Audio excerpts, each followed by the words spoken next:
ప్రత్యేకంగా మరి రపాయలు గారి కుటుంబ సభ్యులకు, అలాగే స్థానిక సంఘ కాపురు గారికి, ఇంకా వేదిక అలంకరించినటువంటి తోటి చదువుకునే వారి దైవ సేవకులకు, బంధువులు, రక్త సంబంధులందరికీ కూడా ఈ ఆదరణ కోరిక ఏర్పాటు చేసిన కుటుంబానికి ప్రత్యేకమైన వందనాలు తెలియజేస్తూ ఉన్నా. దేవుని బిడ్డలారా, మరి మొట్టమొదటిగా దేవుని సేవకులు సల్మనాయ్ గారి ద్వారా ఈ గ్రామంలో మేము అడుగు పెట్టడం జరిగింది. మా కుమారుడికి మరి సంఘంలో ఉన్నటువంటి పాపని మరి వివాహం చేసుకోవడం, ఆ తర్వాత రపాయలు మాకు పరిచయం అవడం, రపాయలు గారు మాకు పరిచయం అవడం, ప్రత్యేకంగా చాలా వినయం కలిగినటువంటి తమ్ముడు, దైవజనులంటే సేవకులంటే ఎంతో ప్రేమ ఆప్యాయతలు కలిగినటువంటి వాడు. పలకనింపులో కానీ ఆప్యాయతలో కానీ ప్రతి విషయంలో కూడా తనకు తానే చాటని చెప్పడంలో ఏమాత్రం సందేహం లేదు. పెద్దలను గౌరవించే విషయంలో చాలా ఒబీడియంట్గా, విధేయతగా ఉంటాడు. తన లిమిట్ దాటి ఎప్పుడు కూడా మాట్లాడినటువంటి పరిస్థితి కనబడదు. ఏ వ్యక్తులు చిన్న సహాయం కావాలన్నా మరి తను ముందుండి మరి బలపరిచి ధైర్యపరిచే వ్యక్తిగా రపాయలు గారు నేను చూడగలిగాను. దేవునికి స్తోత్రం చేద్దాం. అందరం చెప్పాలి, 2 చేతుల పైకి హల్లెలూయా. అటు రీతిగా దేవుని బిడ్డలారా, ఈరోజు ఆ యొక్క వార్త విన్నప్పుడు మరి మేము ఎంతో బాధపడ్డాం. చాలా సభల్లో, చాలా ప్రార్థన కోటాల్లో మేము కలిసి మరి రపాయలతో ప్రయాణం సాగింది.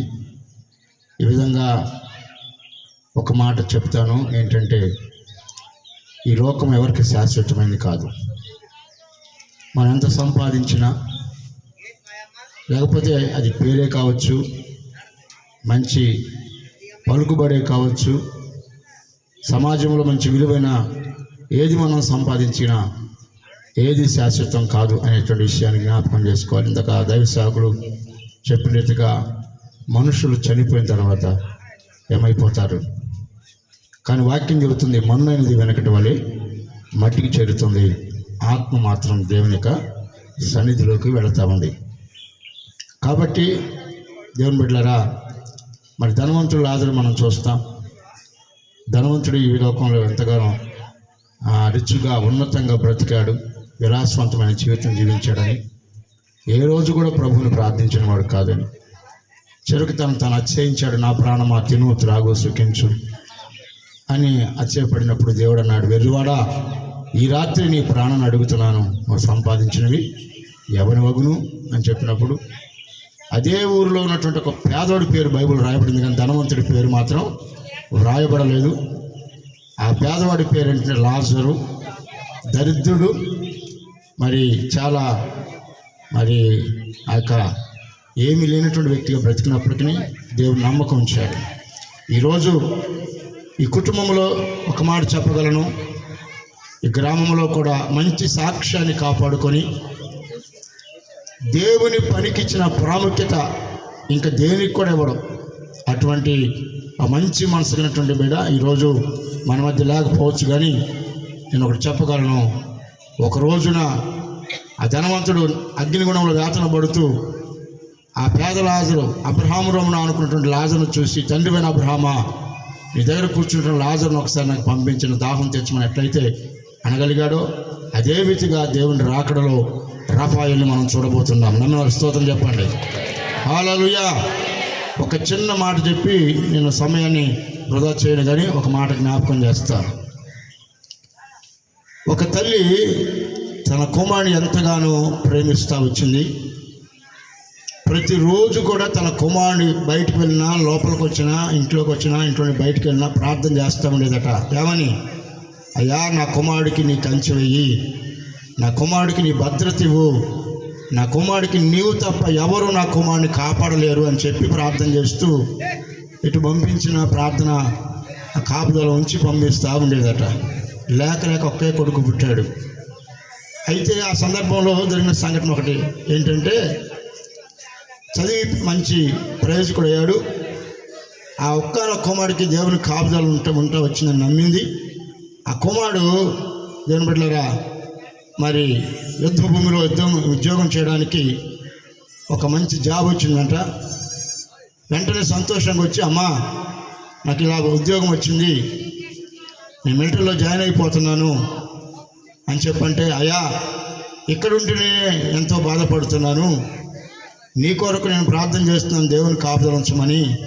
మనం మిలిటరీకి వెళితే ఎట్లయ్యా ఒక్కగానో కుమారుడుగా అని చెప్పంటే, అప్పుడు ఆ తల్లి అందట, అయ్యా మనం నమ్మిన దేవుడు ఎంతగా కాపాడుతాడు, నిన్ను నీకోసమే ప్రార్థన చేస్తున్నా, నువ్వు అనేక మందిని కాపాడేటువంటి ఒక అవకాశం నీకు దొరికింది కనుక నువ్వు మిస్ చేసుకోవద్దు, వెళ్ళమని చెప్పిందంటే దేవునికి స్తోత్రం చెప్పండి. గట్టిగా చెప్పాలి హల్లెలూయా. రామారామి కొన్ని దినాలు గడవక ముందే ఆ కుమారుడు ఉద్యోగులు జాయిన్ అయ్యారు, యుద్ధ భూమిలో ఉన్నాడు, యుద్ధాలు జరుగుతూ ఉన్నాయి. కానీ ఒక రోజున తల్లిగారికి ఒక లెటర్ వచ్చింది, ఏంటంటే యుద్ధంలోని కుమారుడు చనిపోయాడు అని. దేవుని బిడ్డలారా, ఆ తల్లి మనసు ఎలా ఉంటుందండి? ఎంతగానో కృంగిపోతూ వేదన పడుతూ ఏడుస్తూ ఉంది.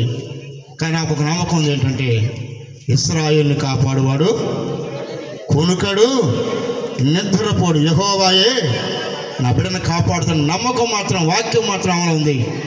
అయితే అందరూ చూడడానికి వాళ్ళ తల్లిదండ్రులు పిలుస్తూ ఉన్నట. ఏమో కూడా అక్కడ అందరూ చనిపోయినటువంటి ఒక ప్రాంగణానికి వెళ్ళి ఆమంటుంది, అయ్యా ఎక్కడ నా కుమారుడు శవము అని చెప్పంటే, ఆ తర్వాత ఆమంటుంది, అయ్యా నా కుమారుడు చనిపోడు, నా కుమారుడు బ్రతికుంటాడని చెబుతుంది. కానీ వాళ్ళంటున్నారు, నీ కుమారుడు శవం ఫలానా చోట ఉందని చెప్పారట. అక్కడ వెళ్ళి చూస్తుంటుండగా అక్కడ ఏంటి తెలుసా, వేరే వాళ్ళకి వెళ్ళవలసిన లెటరు ఆమెకు వచ్చింది, కానీ ఈమె కుమారుడు మాత్రం సజీవంగా ఉన్నాడట. నమ్మిన స్తోత్రం చెప్పండి. కానీ నా దేవుడు రాజశాస్త్రంలో మార్చగలిగినటువంటి దేవుడు. ఈ యొక్క రఫాయిల్ గారు ఒకవేళ మన మధ్య లేకపోయినా ఈ కార్యక్రమం అంతటి ఆయన చూస్తూ ఉన్నాడు. ఒకరోజు మనం సంతోషంగా అవన్నీ చూడబోతున్నాం. అట్టి రీతిగా దేవుని బిడ్డలారా, మరి మా కుమారుడు విదేశాలకు వెళ్ళాడు, మా కుమారుడు వేరే స్థలంలో చెప్తాం, ఇక్కడ లేడు. కానీ రఫాయిల్ ఎక్కడున్నాడు? నా తండ్రి దగ్గర భద్రంగా మరి భద్రపరచబడి ఉన్నాడు, విశ్రాంతిలో ఉన్నాడు. ఎందుకంటే వాక్యంగా చదువుకున్న నిరీక్షణ లేని ఇతరుల వల్ల మనము దుఃఖపడద్దు. ఆయన ఆర్భాటముతో ప్రధానత శబ్దంతో దేవుని పోరుతో ఆయన మధ్య ఆకాశంలోకి రాబోతున్నాడు. మరి ఆయన వచ్చినప్పుడు సమాధులను ప్రజలు చేయబడతాయి, ఆయన బిడ్డలైన వారు మేల్కొంటారు, ఆయనతో ప్రయాణం చేస్తారు. అట్టి కృప దేవుడు మనకు దయచేయండి.